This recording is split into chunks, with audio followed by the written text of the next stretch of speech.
Sight into the Afterlife, a very unique ability that Mega Chandelure has now that one of its own eyes has lost functionality within our own world. But this isn't the only Pokemon or even individual who has seemingly lost sight in one of their eyes and evolved beyond mortality. In fact, Pokemon has been throwing one-eyed Immortals at us for a long time. I'm talking about AZ, who has lived for over 3,000 years. Cogita, who was granted a form of immortality until she could complete her quest and meet us in Hisui. Volo, who has been revealed to have found immortality through evidence within Legends ZA. Bloodmoon Ursaluna, who traveled across the waters from Hisui to Kitakami. Then finally Lysandre, who has also ascended mortality, prepared to live for 3,000 years.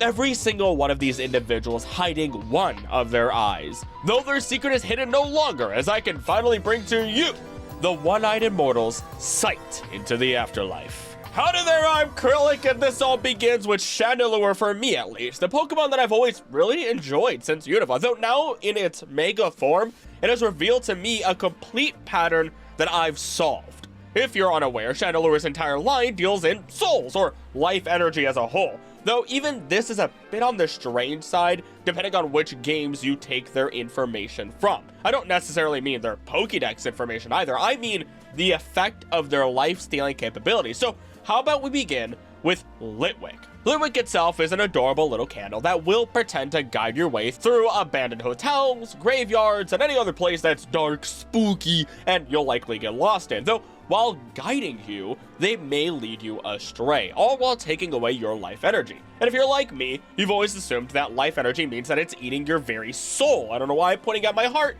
but that's what I associate with my soul for some reason. Though, at least in the case of Litwick, I can definitively say that this is not the case for two primary reasons / points of evidence. One is that there is a side quest within Legends ZA where you can help the little sister of a boy who had followed a Litwick and disappeared.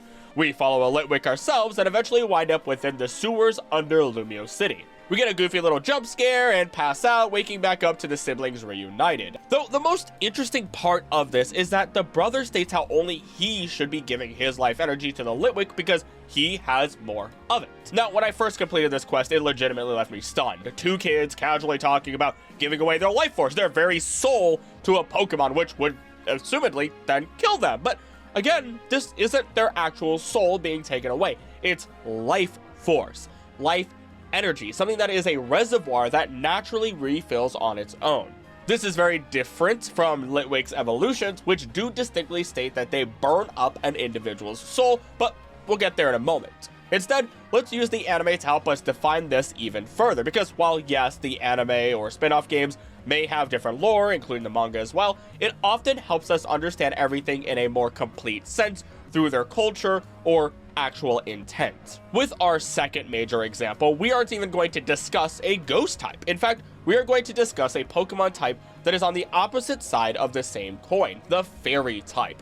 Now, fairy type Pokemon are incredibly strange, so they have a few common themes amongst them. For starters, they are often seelie or unseelie. In the simplest terms, seelie means happy or silly, get it? Seelie. And unseelie means not so silly. Two other basic ways of thinking about the two courts of the Fae are good and bad, or the summer court and the winter court, or courts of the light and dark. Fun fact, the real Krillix was a D&D character that actually did become the champion of the winter court as it turned into a good and benevolent Fae court.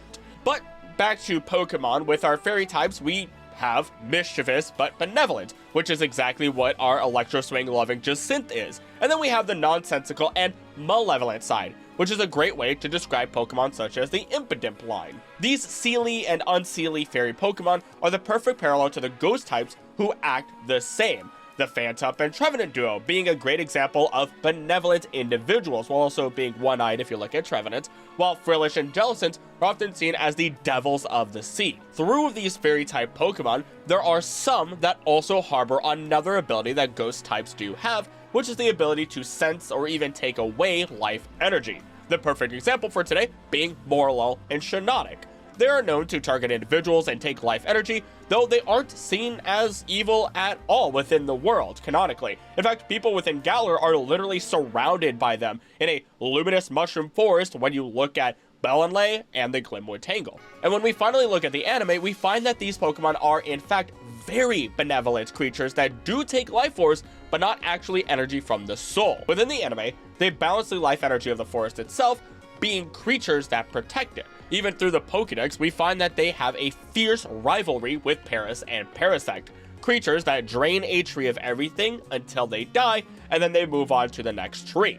So, here in the anime, Ash and the gang find their life energy being taken away from them in order to restore life to the forest. Though, instead of becoming sick or completely weakened, all it took was for our protagonists to eat food, which refilled their stomachs, giving them quote-unquote life energy, and then the Morlul could take more.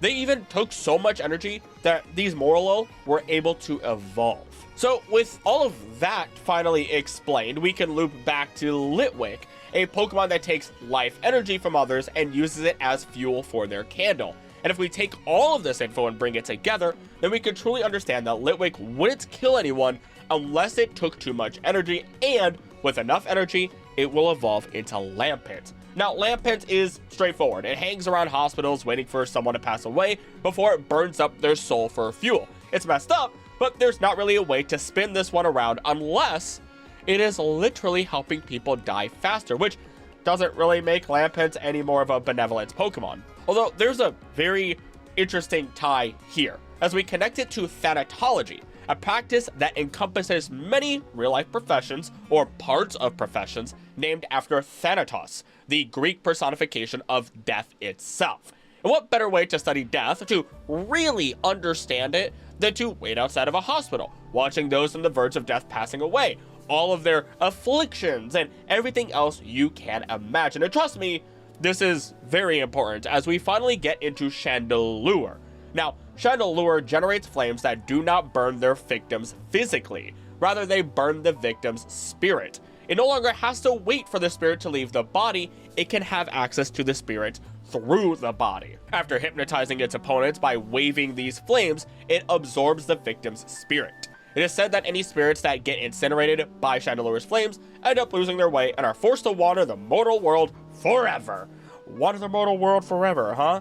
Sound familiar to a number of different individuals that are long-lived and may have wandered the world for many thousand years? This isn't to say that any of them have had their souls burned up, but it's an interesting tie, especially when we don't actually know how Volo became immortal, but more on that later. So we have Litwick taking in life energy, Lampent and Chandelure draw in energy from the souls of others, Chandelure being able to do so without the person dying, and then once we overload Chandelure with life energy through the use of Mega Stones, it has an entirely new method of gaining power.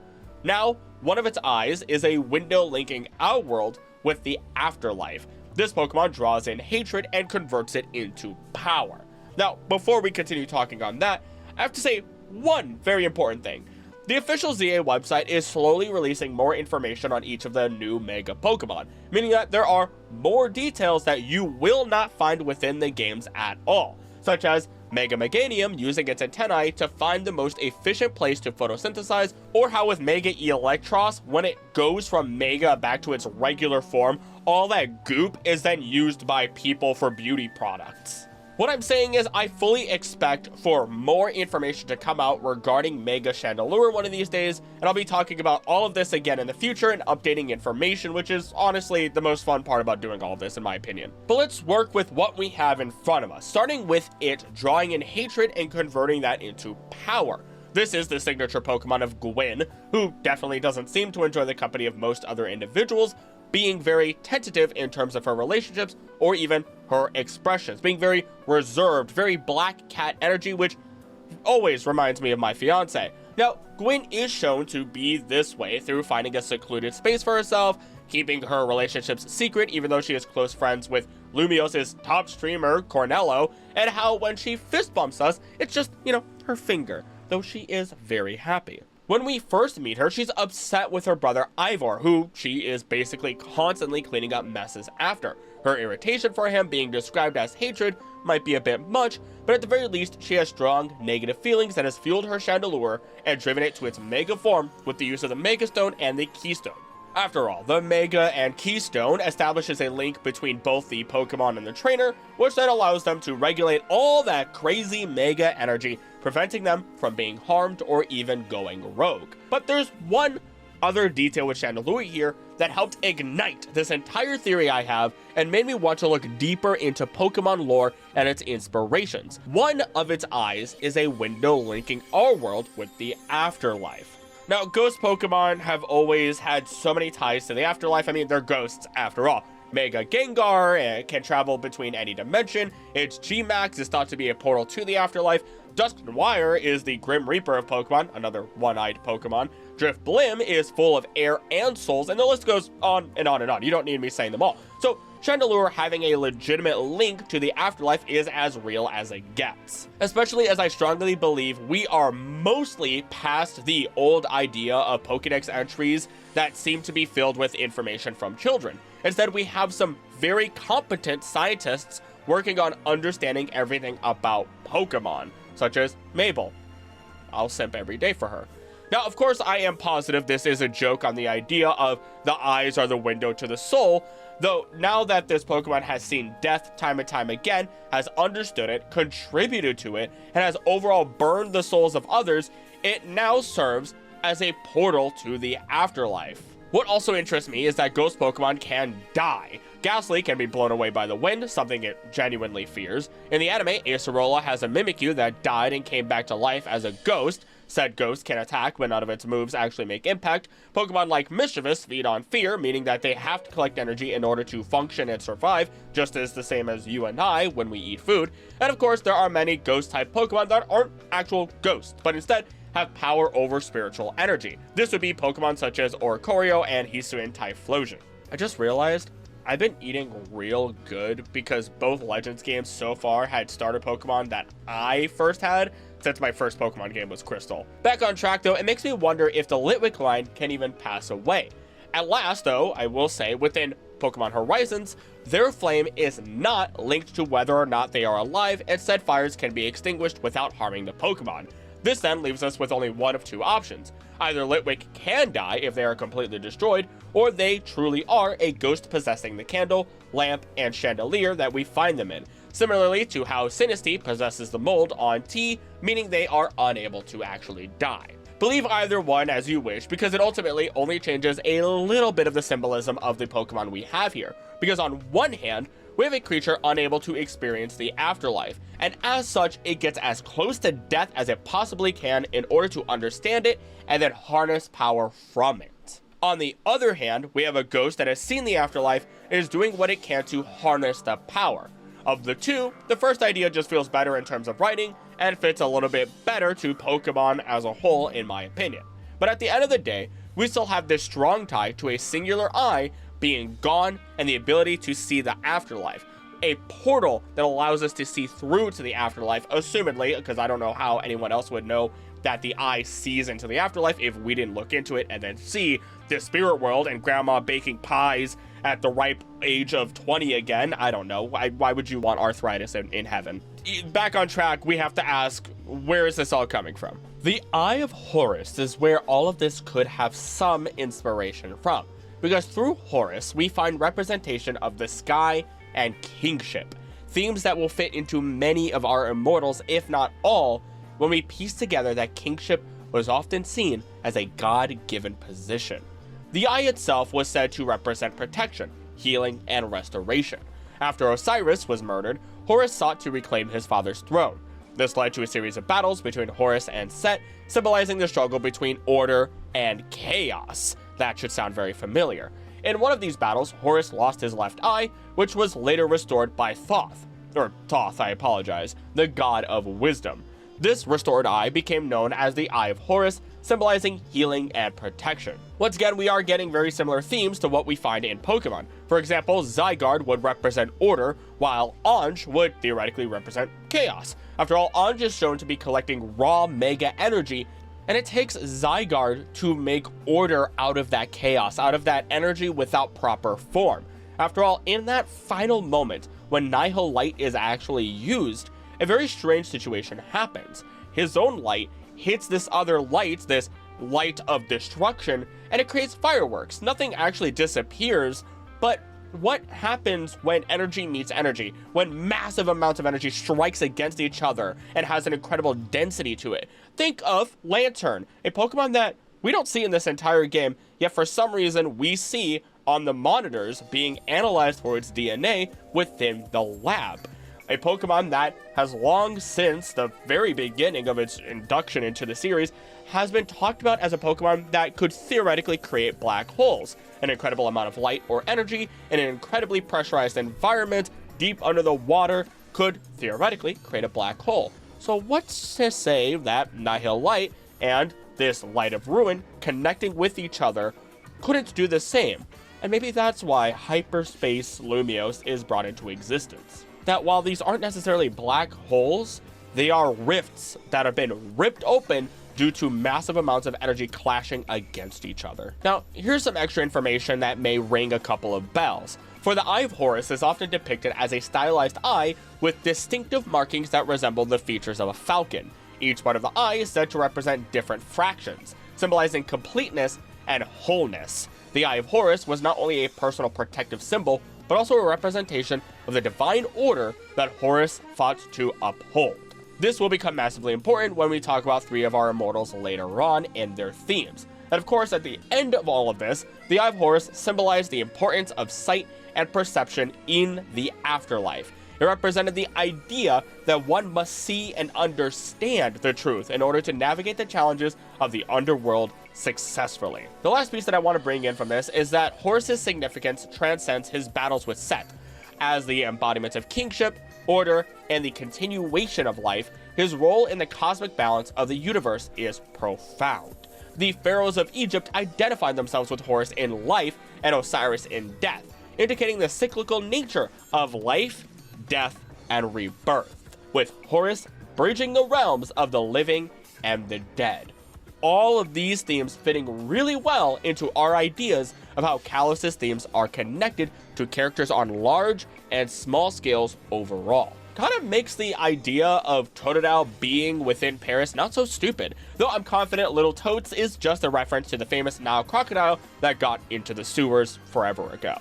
Though I think the important thing to remember is that Pokemon takes inspirations from many sources, so there could be another great source of inspiration that I'm unaware of or just might not be talking about, as I've seen a lot of different people talk about Odin and Thor, and a lot of the inspirations within Norse mythology that ties into Pokemon, though those are their ideas, and if I ever do speak on them, I'll have to credit them appropriately, because I haven't delved into them myself just yet.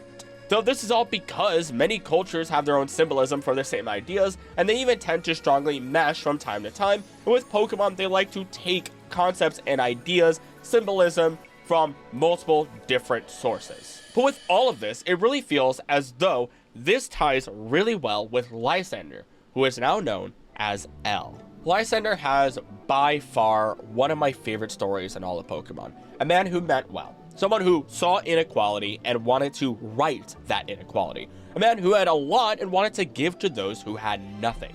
Who wanted to preserve the beauty of the world. A man who had succumbed to human nature, to sin, and fell from his throne. And the more I analyze Lysandre and see how others analyze him, the more I realize how wrong we all are, even before the release of Legends ZA, and allow me to explain. Lysandre says himself, and even proves how much he can and will give to the world. He is known as an amazing inventor, someone of incredible intelligence and drive, someone who doesn't just sit on his throne despite coming from a line of royalty. He does the work.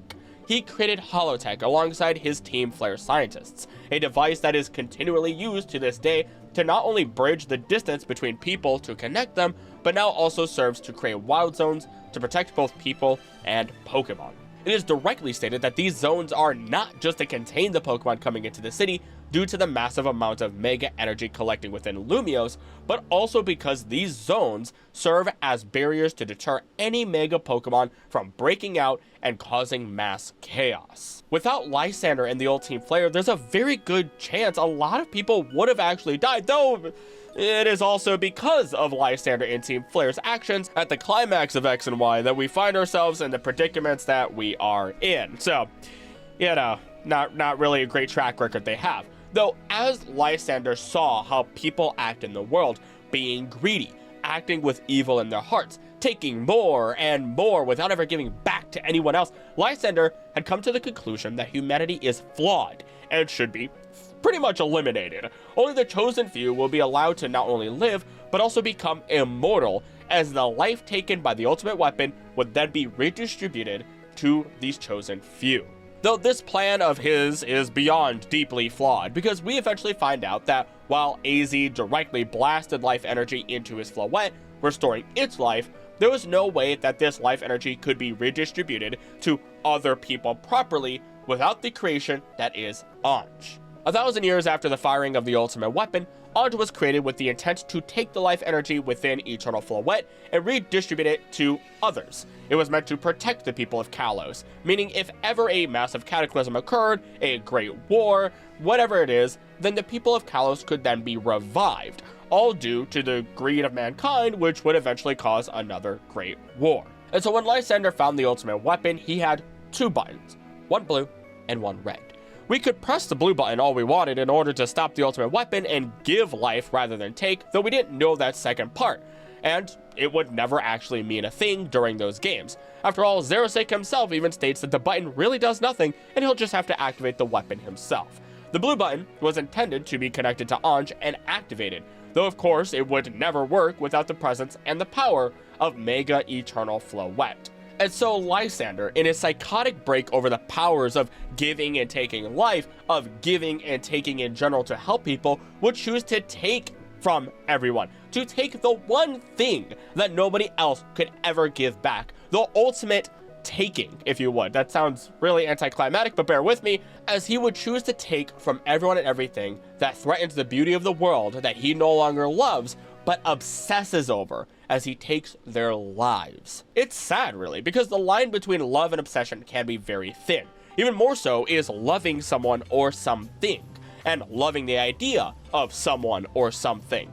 Lysandre did not see the world for what it was anymore. He could not see the good that was still in this world. Lysandre could not see the kindness between strangers, the people who coexist with Pokemon, how beautiful the world still was despite its flaws. Instead, he transformed and twisted his visage of the world. He wanted to preserve it, as you would a museum artwork. He wanted to preserve lives through focusing on ensuring people do not war over resources, and at the end of it all, he chose to kill. He chose to take life, to capture what are the embodiments of life and death, taking the power of gods into his own hands and destroy balance in its entirety. And this is when Vital Legends ZA information comes in, because Lysandre has never been shown to die at any point on screen in any media.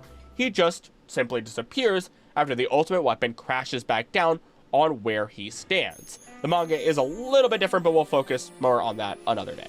We have then learned that Zygarde not only saved every single person and Pokemon that would have been decimated by the raining light of destruction that the ultimate weapon emitted, but had even saved Lysandre. And now he stands with white hair, a calmer personality, and a single eye that stays closed at all times, with only one exception: when he battles.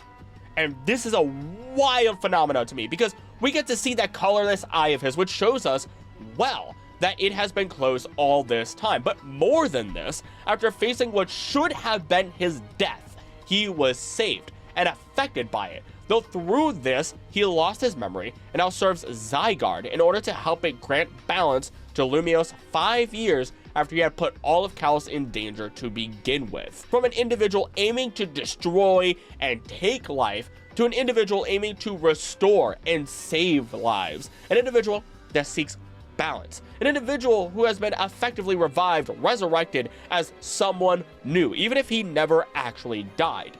A story that not only perfectly encompasses the ideas that we spoke of regarding the Eye of Ra, but also perfectly parallels many stories within Zen Buddhism and its monks. To begin, I want to openly state, as I have before, that I do believe in a greater power, finding my own beliefs to be a mixture of Christianity and practices of Zen Buddhism. And so I say what I'm about to say with a very, very deep respect, and after reading many different Zen stories that were passed down and interpreted for reading. Stories that very well did shape how I hold myself as a human being as I first started reading these stories 8 years ago. But enough about that. Let's talk about balance and Buddhism and how that works within ZA and this whole theory I have. Within the book, I could go grab the book. Hold on. With the book I'm most familiar with, Zen Flesh, Zen Bones, this is not my original copy, unfortunately, I lost that one many years ago, there is a common theme amongst many of the stories here. Some are funny, some are honestly really cool, others leave you with you scratching your head for a while. The most important story for what we have with AZ and Zygarde is a story I will be paraphrasing. The story involves a monk who had been caught in the rain, and a random lady granted him kindness. In return, he offered kindness to help with what troubled her. As it turns out, her husband was a drunk and a gambler, a man who had no self-control whatsoever and would spend all of their money. This would leave his family destitute, and so the monk asked her to simply get him a good bottle of wine and let him be within their household when this man came home. And long story short, the man drank himself to the point of passing out, and when he woke back up, he was before this monk, a man of the cloth, which brought great shame to himself and effectively his family. I realized that my paraphrasing wasn't quite correct, so I need to read directly from it for you. In the morning, when the husband awoke, he had forgotten about the previous night. "Who are you? Where do you come from?" he asked Gudo, who still was meditating. "I am Gudo of Kyoto, and I'm going on to Edo," replied the Zen master. The man was utterly ashamed. He apologized profusely to the teacher of his emperor. Gudo smiled. "Everything in this life is impermanent," he explained. "Life is very brief. If you keep on gambling and drinking, you will have no time left to accomplish anything else. You will cause your family to suffer too." The perception of the husband awoke as if from a dream. "You are right," he declared. "How can I ever repay you for this wonderful teaching? Let me see you off and carry your things a little way." "If you wish," assented Gudo. The two started out. After they had gone 3 miles, Gudo told him to return. "Just another 5 miles, he begged Gudo. They continued on. "You may return now," suggested Gudo. "Another 10 miles, the man replied. "Return now," said Gudo, when the 10 miles had passed. "I am going to follow you all the rest of my life," he declared. Modern Zen teachers in Japan spring from the lineage of a famous master who was the successor of Gudo. This name was Munan, the man who never turned back. Now, of course, you and I would laugh and say, so he just abandoned his family? Though at the end of the day, he had abandoned his family long ago through his actions, through his addictions. In addition, after living a life of great blasphemy, he renewed himself and became a person who lives a life of great benevolence that would help grant light to others. A man who never turned back to his past, to his old self. In a shorter story that helps exemplify all of this more, a head scratcher though, a man is asked by his instructor to show the practice of Zen with a cup. The student moves the cup forward. He is then asked to show the actualization of Zen, and he pulls the cup back to its original position. The instructor then smiles. As such, it is shown that balance was the answer. A give and take, if you would. And I'll share one more, since I've read these stories so many times and have many of them memorized. This last one is more of a tangent. It's something funny to break up all the deeper information we've had today. Many true Buddhist instructors knew when their time was coming. Some would just state they're going to just now die and immediately stop breathing.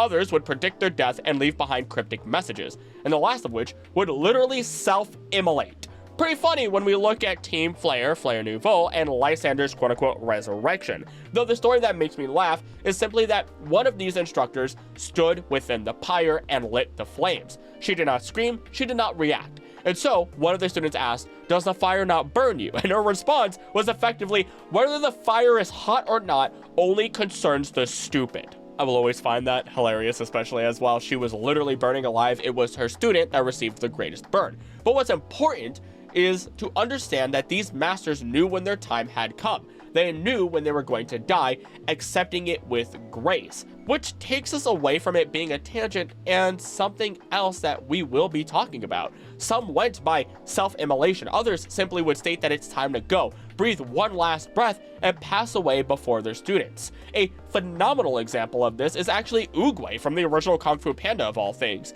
He simply says his time has come and he fades away into cherry blossoms. All of this will become very important when we talk about AZ later.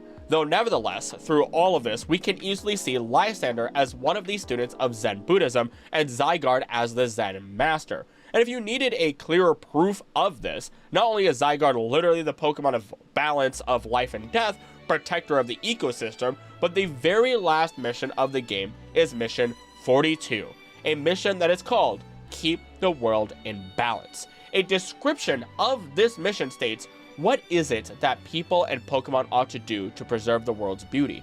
What does Zygarde think? What do you believe? And after defeating and catching Zygarde, AZ states himself they will have to figure out what to do for the next 3,000 years, that maybe he will wander the world so he may see the beautiful world that he had sought to create. He is the man that never turned back. What's funny about this is that the number 42 is one you might have seen as the answer to life, the universe, and everything if you read Hitchhiker's Guide to the Galaxy, though many other similar meanings are applied to it, including harmony, balance, and the connection to spiritual purpose. So what does all of this mean for Lysandre in our conclusion of our immortal characters? Lysandre gave too much, then tried to take everything. When he lost it all, he was reborn and became a servant to a creature of higher power, a Pokemon who is effectively a god in its own right. And it is through his servitude that he finds balance within himself, a greater purpose, and peace as a genuine smile crosses his face in our last moments with him in Legends ZA. Lysandre is a human at the end of the day. The only difference is that he had the tools to cause greater damage than anyone else, or at least cause said damage easier than most. And once he snapped, he became a twisted soul, inexcusable in those actions. So, at the end of the day though, I'm happy to see that he played this greater role, found a love for Lumiose, and how man and Pokemon are learning to live together, and helped save the day through warning the leaders of Lumiose of the impending threat while also collecting 99 of the Zygarde cells. Now, before we continue, I just want to say thank you so much for watching. If you're enjoying this so far, I'm positive you'll enjoy everything else I have to offer, so please ensure you do subscribe. In addition, if you have anything to add, any counter arguments, or just want to let me know about something like your favorite Pokemon character, leave a comment. Comments and watch time are the best way to boost the reach of the video, as told by YouTube itself, and I enjoy reading the comments. You could also do the whole hype thing if you so wish. If you want to go the extra mile, become a member of the channel for perks such as early access to videos and hearing your name at the end credits of every video. It also helps me when I'm feeling sick because guess what? Your boy is sick right now and I'm still doing work because I gotta get a video out. So it also helps with ensuring I have a little bit of security since there are no days off. Though, with that, once again, thank you and on with the video. Let's talk about Volo next, considering he parallels what we already talked about with Lysandre pretty well, especially now that we know he is immortal thanks to Legends ZA. And allow me to explain some new details that were added thanks to commenters like you. When we look at the museum within Legends ZA and the Hisui exhibit, there are a number of recreations here such as Komodo's regalia, but then there are genuine relics from the past, one of them being Volo's clothes, with the full description stating how the clothing and hair was styled in order to give homage to the Great Sinnoh, to the Arceus that they worshipped. It is when we talk to the man next to the display case that we find out some of the most important details. These details being that the person who wore the clothing donated it himself, and that when he saw Laventon's sketches, he stared at them with a sense of nostalgia. They could have used any other word here and it would not have had the same effect. It would not be the nail in a coffin that it is, because no person in the modern day should be looking at the Laventon sketches with any sense of nostalgia whatsoever, as it implies a sense of personal familiarity. And what's beautiful about this is that Volo was the one to tell Laventon that Giratina had turned a new leaf, just as Volo seems to be trying to do after the end events of Legends Arceus, even if he is a bit manic by all means. And now Volo would have lived roughly about 150 years to then find out that Giratina is not as feared as it once was. That Giratina would be regarded as a myth of Sinnoh. And if Cynthia published anything about the events at Spear Pillar, then Volo would know that Giratina had even gone as far as protecting both Dialga and Palkia, becoming a savior when it was originally regarded as a harbinger of destruction in the days of old. And so Volo stares with nostalgia at those sketches, smiling because he also knows that we as the player had a hand in helping create the Pokédex in which those sketches appeared in. The detail that you provided me with is that I incorrectly stated that the pendant could have been ours, considering that we can dress up as Volo within the games after the final encounter. though the difference here is that we get a white pendant, while Volo gets a black pendant. And yes, I can hear you excitedly screaming inside of your head, black and white, Zekrom and Reshiram. And honestly, if we applied the concept of those two into the relationship we have with Volo, it actually lines up perfectly. Volo was ready to reach Arceus and replace it with Giratina's power, which was fueled by the plates of creation, the plates of Arceus. He intended to take over as a god and recreate the world in his ideal image, in his vision, as he states that he wants to create a better world. Though the problem is that his statements and his actions are juxtaposed to each other. A man that caused great chaos through Hisui, a man who wants to overthrow God, and he didn't care in the slightest who got in the way. He even states directly to us that whether or not we release our Pokemon for a battle, he will release his and attack us. Volo is a man who believed in his own words and mission so much that two Pokemon who would never align themselves with evil, Lucario and Togekiss, were aligned with Volo. He truly believed that he could create his own ideal world, something very befitting of Zekrom, and acts as a parallel to Lysandre. Meanwhile, we as the player in both scenarios truly do represent Reshiram, the being of truth. We serve as the individual who walks in, shows Lysandre how beautiful the world really is, and stops him. Meanwhile, in Hisui, we serve as the truth of the world being great as is, and it's just up to humanity to do their part. We are the truth. We are one of the few given mission by God itself. And Volo is a man that is running around with a misguided and incomplete view of the world, literally considering we never see that other eye of his. But he isn't the only one of his lineage to hide his second eye. In fact, both Cogita and Cynthia do so as well, making it so that all three of these individuals not only have this hidden eye, but also have close bonds with celestial creatures. I will at least admit, though, I'm pretty sure there are shots in the anime where we see both of Cynthia's eyes, so she of course wouldn't fully fit into this trio, which does make sense considering we know she isn't an immortal. She's a myth hunter and archaeologist that is incredibly intelligent and eventually learns about the existence of Arceus and gets to Arceus before we do. Meanwhile, with Cogita, as she is assumed to have written the old verses, we get told how she has to wait until the one with the mission appears.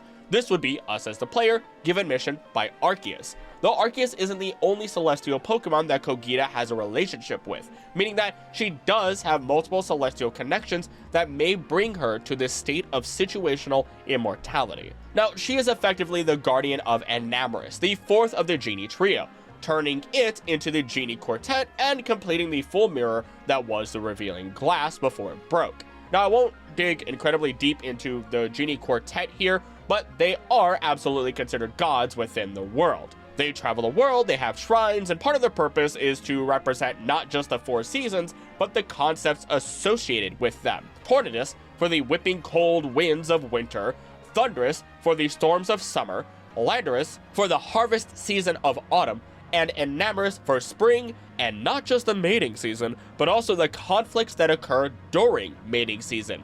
Males do be fighting out there, which is why they are the love-hate Pokemon. These four were highly regarded as gods within Hisui, and there are many scenarios within the Pokemon world where belief and wishes only empower a creature further. Some, like Calyrex, only have their power because humans worship them. These creatures that are the embodiments of reality itself, true gods given physical form. In any of these situations, Cogita was granted knowledge that, without her help, we would not have been able to prevent a great tragedy that would then occur. And of course, Volo would be that tragedy despite his best intentions. Saying best intentions there feels really wrong to say, but in his own mind, again, he felt like he was doing the right thing. Now, it's hard to tell for sure where Cogita received her immortality from, but it's potentially between Arceus and Enamorus, though there is also the potential of another god we will talk about later. Back to Volo, he had clearly seen some semblance of another world, of another universe, and it was more than likely the Distortion Realm because of its connection with Giratina.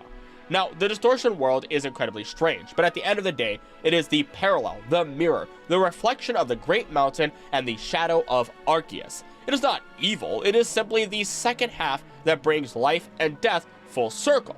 And what's even stranger about this is that it really is a place that has been used as an afterlife of sorts. In one scenario, we of course have Cyrus, who was taken away by Giratina for imprisoning and controlling both Dialga and Palkia. It's never really explained if he ever leaves the distortion world, but he accepts the world as the universe he was trying to create. A world without soul, without spirit, rather. And if we take this world without spirit as literal, then theoretically, he's correct. There is no spirit. There is only the self, the individual, and when that fades, then there is nothing left.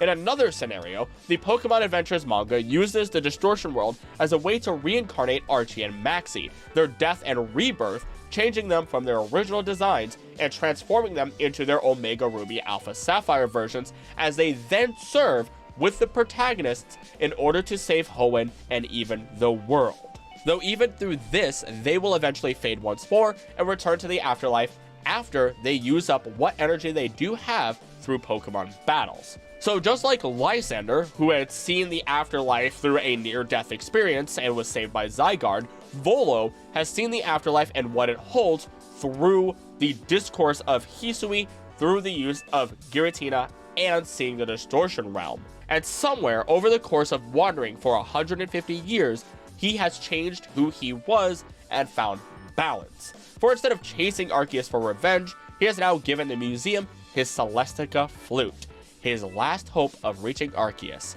bringing his journey to an end in the most poetic way possible.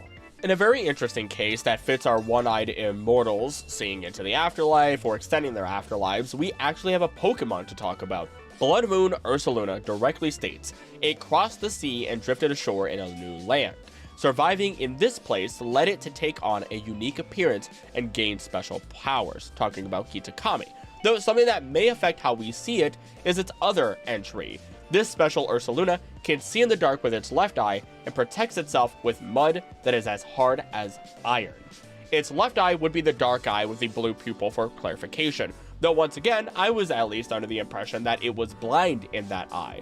The same could be said for Lysandre, as we assume he is blind in his milky white eye. I also realized I really should get used to calling him L, as that is his preferred name now. Makes you wonder though, what is AZ's full name? I know the Pokemon linguists are out there working on it, but I'll talk with them and share that information when it's most appropriate. Linguistics are arguably one of my weakest areas of knowledge, so I would really rely on them and direct you to them when I find that information. But back to L here, as something that has been pointed out by others is that L's face, eye, and facial hair all seem to mimic what we see with Bloodmoon Ursaluna. And it doesn't stop there either, because their stories are actually very similar. Honestly, if you wanted to take it even further, you could say that Volo ties in here as well, considering his ties with Hisui and extended lifespan. I say this because, as stated, Bloodmoon traveled across the waters from Hisui all the way to Kitakami and the Timeless Woods, where it seems to continue living an extended life until we come along. Volo has traveled far from Hisui and found himself within Kalos in the past 5 years, where he then proceeded to donate his clothing personally. And then there's L, who traveled across the seas with Zygarde to Alola, potentially other locations, all while helping Zygarde recover.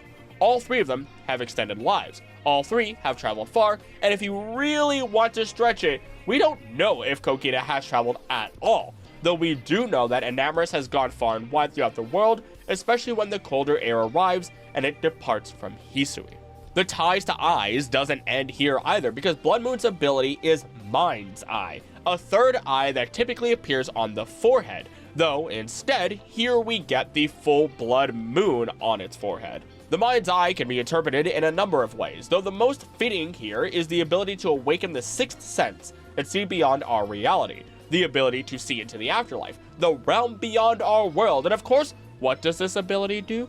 The Pokemon ignores changes to opponents' evasiveness. Its accuracy can't be lowered, and it can hit ghost types with normal and fighting type moves, tying us all the way back to Mega Chandelure and its ability to not just see into the afterlife, but to see the truth, just like the Eye of Horus. And I'll be honest, sometimes I begin writing these theories and I'll continue my research while typing the script, and I had not realized this Mind's Eye connection would be here until I decided to take an extra look at Bloodmoon and find it just staring at me, pun not intended. Something I also love about Ursaluna in general is that you have to use peat to even cause Ursaring to evolve into it.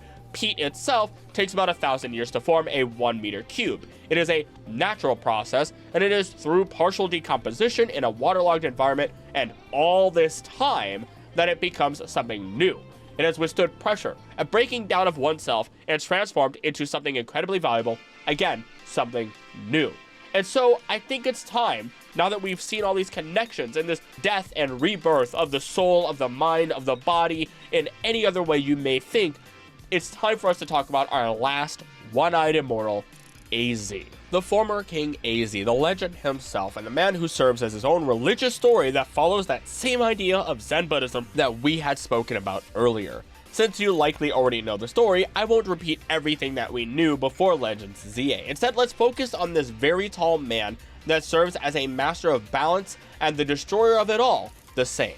The genius that he is, AZ essentially built a thriving land as Kalos was meant to prosper through AZ's advancements. Though as L had found out long ago, it did not matter how much AZ gave to the world, there would still be people who would take without mercy, without thought, as they would then move hand in hand with their greed. And so his greedy brother was prepared to take everything, seize AZ's advancements and the prosperity of Kalos through the use of his own army. And as the war marched onwards, AZ's floet was taken away from him, only to be returned in a coffin. This then causes a switch in his head, an extreme grief that overwhelms him and brings about the opposite of his initial wishes to give to the world without limit. And so, after taking the time to capture both Xerneas and Yveltal, he sacrifices the life energy of many Pokemon in order to revive Floet, firing his machine fit for gods. Now, there are far more details to this, especially as we get some special confirmation regarding this machine that initially is meant to give life. For every single time that this machine is fired, it effectively creates new Mega Stones. The immense energy, this light, this physical manifestation of life, spreads out into the world and is a reason why Mega Stones are created, and we find them within X and Y, and it is also why we find new Megas 5 years later after Lysandre had fired the ultimate weapon. Despite taking a life, AZ had still returned it into the world in ways he had not intended, though he didn't get to do this freely. Because while in ZA we don't get any confirmation of whether or not he personally dealt with Zygarde, it is within the manga that he smiles down on Team Flare. AZ looks down upon them cryptically, claiming that it is here, the being of balance. And since Team Flare has captured Xerneas and Yveltal for their own personal gain, throwing balance of life and death out of whack, that they will face Zygarde, as AZ had long ago. Though, back to the games, we find that AZ succumbs to his grief even after he has revived his Floet. For he states himself, what world is there without his Floet? Why should any other person or Pokemon matter if his own beloved Floet is gone? Even though he has revived his Floet, he aims to ensure he will never have to risk this pain ever again. He transformed the machine that gives life into the ultimate weapon, firing it a second time and ending the war once and for all single-handedly. And before we continue, it's incredibly strange that AZ would have this level of knowledge. There are tons of stories that tie alchemy to life, to religion, to gods and the devil itself, to a power that man can wield, but once we go as far as tampering with life, we find ourselves tampering with what man should not be even considering within our minds. And yet, AZ not only contemplated tampering with the balance of life and death, he had the knowledge and capability to blueprint and create this machine. He used the stones on Route 10, also known as Menhir Trail, for this purpose, and he succeeded. The man with one visible eye had used the power of gods. He could see how the balance of life works and used it for his own purpose, his own sixth sense. Now, I always forget that this place is called Menhir Trail, and Menhir are these strange obelisks that do exist in real life, though the problem we now run into is that their purpose is pretty speculative based on what I can find, though they are thought to have served as territorial markers, memorials, sites for rituals, and may have held strong religious ties. And while some would be 4,000 or 5,000 years old, there are ones that are being measured out to be over 7,000 years old. The hardest part within Pokemon is finding out for sure who or what would have then created these stones, as Pokemon likes to parallel the real-life world. And even if we figure out who did it, we then have to figure out when they actually created these stones, because it has been made fairly clear that AZ was not the one to do so. Adding to this mystery, someone or something had to impart this knowledge upon AZ, or else he may have never known to look at these stones in the first place. Assuming he didn't create something that could measure life energy, like a radar, which would have led him to these stones. After all, they do absorb life passively until a Pokemon is attached to them. Then, when the ultimate weapon is activated, they take life energy from the Pokemon attached and release it. The ultimate weapon is of course powered by a Yveltal, now absorbing the life, which can then be redirected to Xerneas to give life. Now, I do have a theory that may grant us insight as to who may have been the god to grant AZ this knowledge, but that will be our finale. For now, we need to continue talking about AZ's journey of balance. 1,000 years later, AZ was requested to create something that would keep Kalos safe. In response, AZ built Anj, a machine intended to be used in tandem with Floette, and as it absorbs excess life energy, it could grant this energy back to the world in a time of great need. To explain in a different way, Anj has two parts to it that are incredibly important and explain the events of ZA. One part is its ability to absorb energy over the course of time, very similarly to the stones that we just talked about. This excess energy builds up, but doesn't disrupt the flow of life, apparently. So one day, it will just be used during a time of great tragedy to keep those in need from dying an untimely death due to sudden disaster. The problem is, then, that Eternal Floette is necessary to control this biomachine, as we have discussed.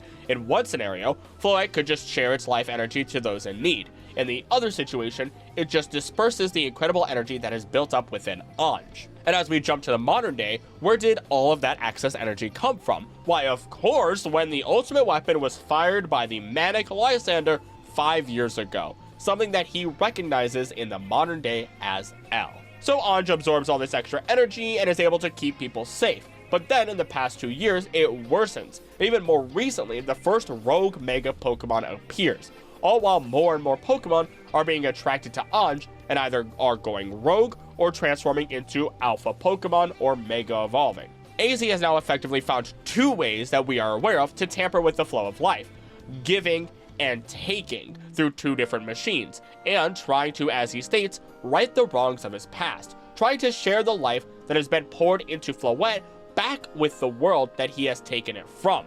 Balance in its truest form, and he will refuse to die until his mission is complete. This is why he goes to study Mega Stones within Hoenn. This is why he returns to speak with Quasartico and begins the hunt for the strongest Mega Evolution user. And this is why throughout Legends ZA, our Buddhist master of balance chose Hotel Z as his final resting place. For just as any master, he knew when his time was approaching. His purpose would then be served. AZ no longer had the energy to serve as the strongest Mega Evolution user, a man that is the first trainer as shown through his trainer ID. And as he stayed behind in the climax of ZA, he smiles and knows that he has righted his wrongs, and then he passes away peacefully alone. Remember everything I said about taking one's last breath as a master of Buddhism and simply passing away? This is what AZ has done. And what more to help symbolize all of this than his own throne and his gravestone? For at the top of it is the bearing of the sun itself. And in Buddhism, the sun occupies a central place in Buddhist cosmology, representing the ultimate source of knowledge and illumination, symbolizing wisdom and truth. It dispels the darkness of ignorance and guides practitioners towards the path of enlightenment. All that AZ served as he redeemed himself to Floette and continued to serve not just Lumiose, but Kalos, Hoenn, and any other place he walked to until his final breath. So if AZ is truly our enlightened one, a Buddha of sorts, then what really separates him from the rest? What god bestowed upon him a complete mind, body, and soul? Well, this is where I bring in the other theory of mine in our finale, something that should tie in really nicely, as we have the Lake Guardians, otherwise known as the Lake Gods. Uxie, Mesprit, and Azelf. If you've been on this channel for a while, then you're very aware of where this may be going, as I've been trying my hardest to prove or disprove my thoughts on this, and I've had to participate in discussions with many other individuals that helped me find the flaws in my logic, so that way I could bring this refined version to you. So thank you to all of you, you know who you are. Uxie granted knowledge to humanity. Mesprit granted emotion, though more specifically it granted sorrow, grief, and joy, and Azelf granted willpower. In the case of Cogita, she is calm and knowledgeable, but now in her older age she doesn't do much and stays rather secluded despite not seeming to have any physical limitations. You could dare to say that she may have a blessing of knowledge through Uxie, though is incomplete without gifts from Mesprit and Azelf. With Volo, you may claim he is overwrought with sheer determination to meet Arceus, a will that allows him to try time and time again to try and reach out to Arceus until he feels abandoned by his own god. Then he teams up with Giratina, the only other individual that he sees kinship with, as he feels that they are children abandoned by their father. This determination would not be enough on its own, though through an unknown means, he had the knowledge required to know that with enough of the plates of Arceus, Giratina can overpower the god, and together they can create a world they deemed to be better together. Which, as a side, it is hilarious to think that one man and Worm can create a better multiverse than the omnipotent and omniscient god that Arceus is actually derived from. It's blasphemy, and so despite knowledge and willpower, Volo crumbles and turns manic, his own emotions completely ruining any chances he had to achieve his goal. Although you could say he had nothing but pure willpower, considering he never stopped, pure determination, as the idea of willpower is shown through this idea or practice of never giving up no matter what the result is. It's not about reaching the goal, it's about trying to reach that goal without stopping. And up next is Lysandre, who had all the knowledge, all the willpower, and he had experienced both sorrow and pain, though it seems as though he has not experienced true joy.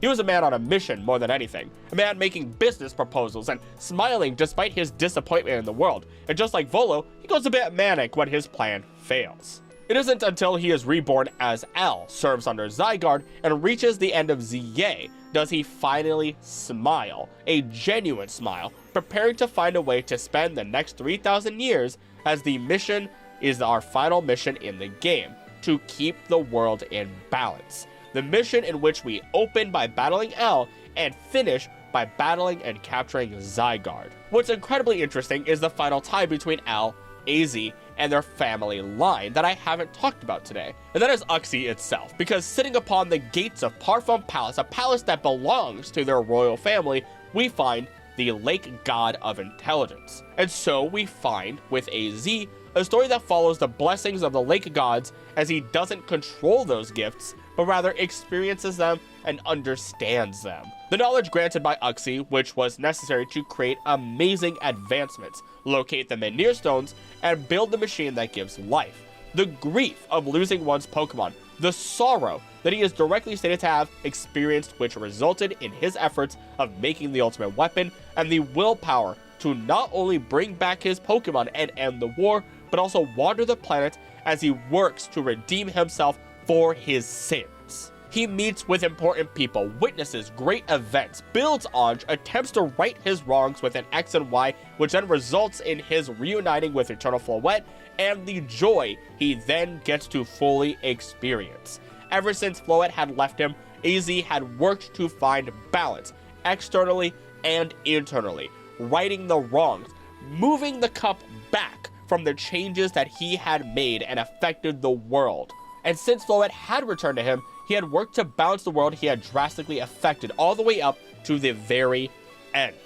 AZ had found not only balance of life and death, he found balance between the powers of the Lake Gods and was blessed with enlightenment. Though it didn't even stop there, for deep within the abyssal ruins, we find text that can be interpreted with its symbols as follows. And this technically gets into a third theory, as these texts have been interpreted by fans of the community for a very long time. The king defeated humanity alone, meaning AZ had ended the war through only his efforts. Tau joined the king in a day, an image resembling a broken Tau symbol, something we of course tied directly to Reshiram, Zekrom, and of course Kyurem, with the Tau symbol resembling balance. Then we have what I interpret it as the king called Pokemon beings. Animals were once not considered living things. Strangely enough, I actually recently saw a sign that directly stated animals are beings.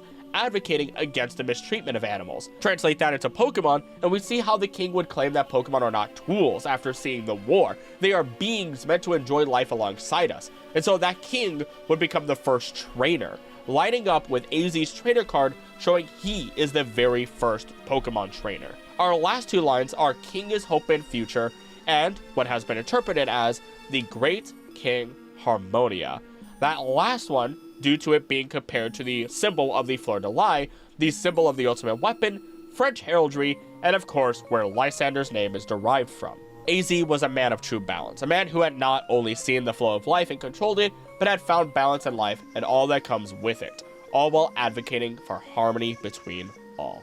Who knows what's to come, but I'm excited for another one of these one-eyed immortals to appear. For now though, I hope you're all excited for the next video, for up next will be the complete ecology of Legends ZA. And if you want to see my Legends ZA experience and hear the entire story, character synopses and everything, go check out my video on that, as it was a really fun video to make overall. Now, I do want to thank you for watching, and if you did enjoy, again, please make sure you do subscribe for these weekly deep dives. Leave a comment on any supporting or detracting evidence, things that I may have missed, for only with your help can we solve these mysteries in their entirety. In addition, comments and watch time again are the best way to boost the reach of a video, so it is greatly appreciated.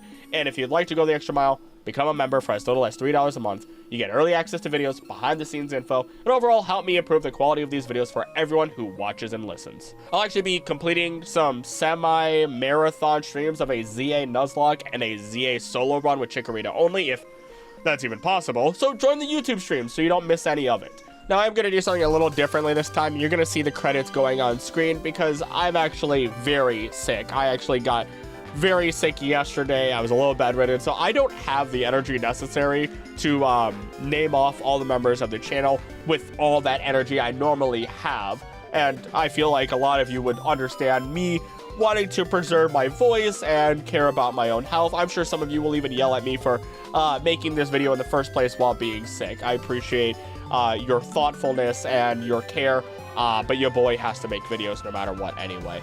But I do want to thank all of our members of the channel, so thank you so much for being here. Thank you for supporting the channel in the way that you do and going that extra mile, and thank you for even just watching, any of you who are continuing to watch right now. There are a lot of theories and ideas, and I'm excited for a lot of different videos that I'm just sitting and waiting to make as they sit on the back burner. I've actually just recently completed the Pokédex so that way I can properly work on that ZA ecology for the channel. So again, as always, thank you so much for watching. Don't do anything I wouldn't do. Don't do anything I would do. Please be nice to each other and love you, and I'll see you next time. Bye! Was that green screen thing the whole time?